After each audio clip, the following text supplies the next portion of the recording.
সারা জীবন এই পাপের ফলটা ভোগ করতে হবে।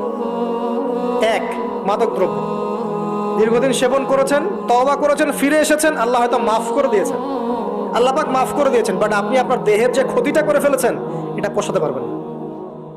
এক নাম্বার। দুই, তখন আপনি যদি বিয়ে করেন আপনি স্ত্রীকে সন্তুষ্ট করতে পারবেন না। হ্যাঁ। দুই নাম্বার হচ্ছে এই যে গোপনে যুবকরা যে পাপটা করে, মাস্টারবেশন, যেটাকে আমরা বলি হস্তমৈথুন, এই পাপ যেসব যুবকরা করছে বা করে, এবং অ্যাভেলেবেল এই পাপটা সবাই করে, কারণ এখন পর্নের যুগ, পর্ন দেখলে তো আর কোনো উপায় নাই, তখন তো এই পথেই যেতে হচ্ছে, নিজের উপরে নিজেকে জুলুম করতে হচ্ছে। যারা হস্তমৈথুন অভ্যস্ত হয়ে গেছে, এরা যদি তওবা করে ফিরেও আসে, শরীরের যে ক্ষতিটা হয়েছে এটা পূরণ হবে না।